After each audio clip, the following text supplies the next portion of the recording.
These days, being broke feels more normal than being financially stable.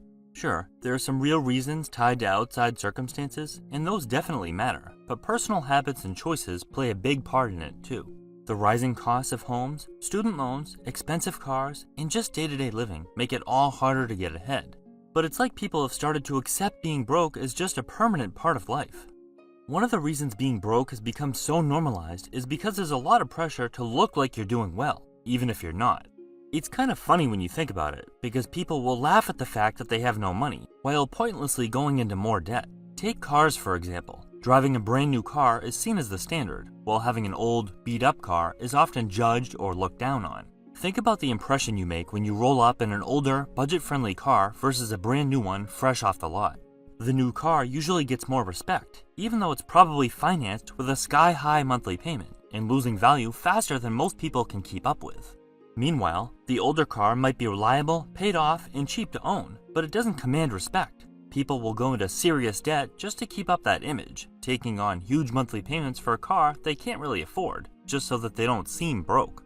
Ironically, the person driving an older car could very well be in a much better financial position. It's backwards, but it happens all the time. Instead of seeing financial responsibility as something to admire, we've flipped it.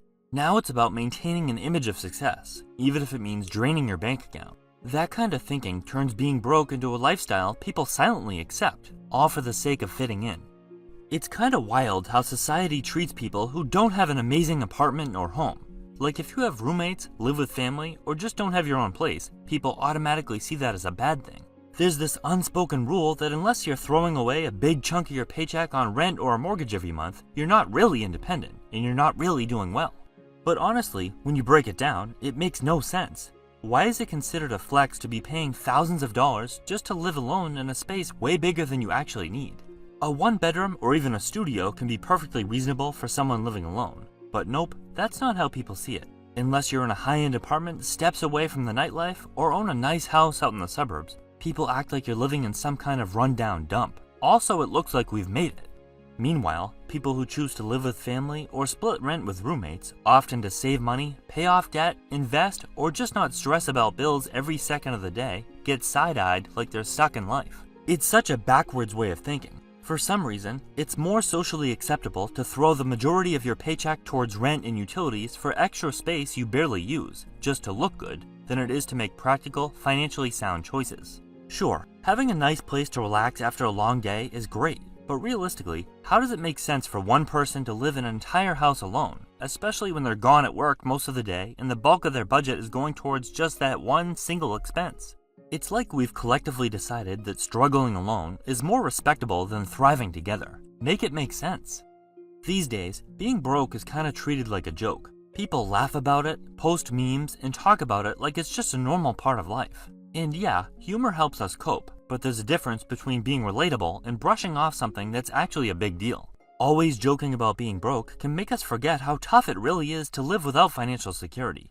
Not having money isn't just about skipping out on fancy stuff. It means living with non-stop stress, struggling to meet basic needs, and never really feeling at ease. When you're not financially stable, even little problems can become major problems. Comfort, freedom, peace of mind, those things start to feel out of reach. There's always something working against us. The cost of living is through the roof, and plenty of people are facing real obstacles. But there are also chances to push through and figure it out if you're genuinely ready to take action and make a change. Sometimes people get stuck in this passive mindset, constantly joking about being broke while continuing habits that keep them in that cycle. They'll say things like, "I'll never be able to own a house," and just laugh it off like being stressed and broke all the time is something funny.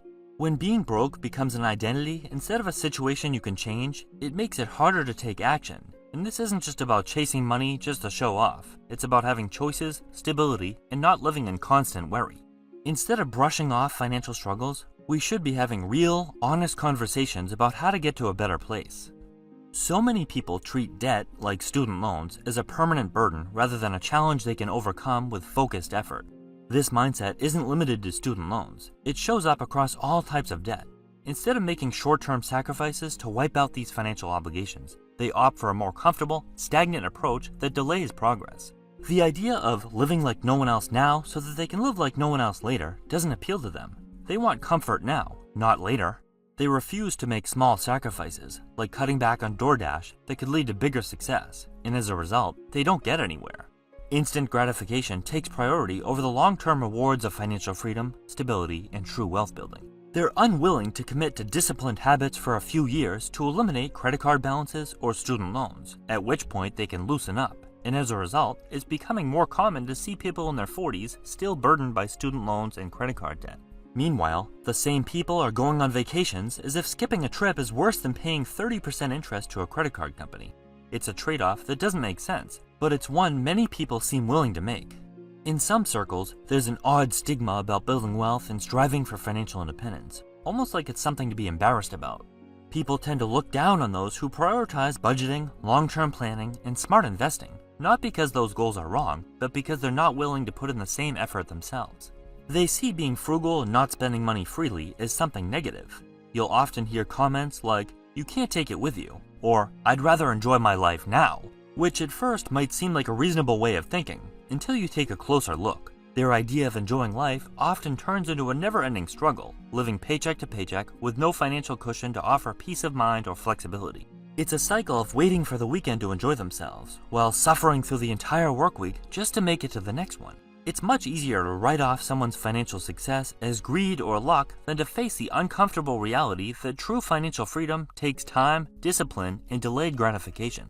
For many, it's more comfortable to criticize than to change their own behavior, and that criticism usually comes from a place of envy or insecurity. Some people aren't satisfied unless they're living up to high standards, even if it's well beyond what they can afford.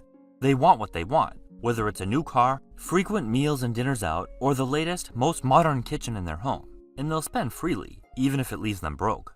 While there's nothing wrong with wanting to enjoy life, it's worth asking, how is spending $100 on a single dinner, paying $900 a month for a car, borrowing against your home equity for a $100,000 kitchen renovation that you must have, or taking high-end vacations while living paycheck to paycheck, truly enjoying life? The desire for the latest kitchen remodel or luxury getaway often outweighs practicality, even when more affordable options exist.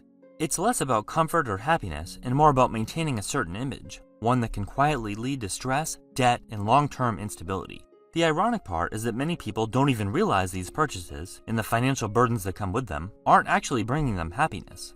In many cases, they're buying things more to maintain an image or impress others than to fulfill any real need or personal satisfaction. It's pretty crazy that being broke and living a lifestyle beyond your means is seen as normal and more acceptable than living below one's means and investing for future financial security. Overspending is not only normalized, it's often glamorized, while frugality and financial discipline are misunderstood or even mocked. People are more likely to celebrate someone going into debt for a new car than someone living quietly building wealth through budgeting, investing, and planning.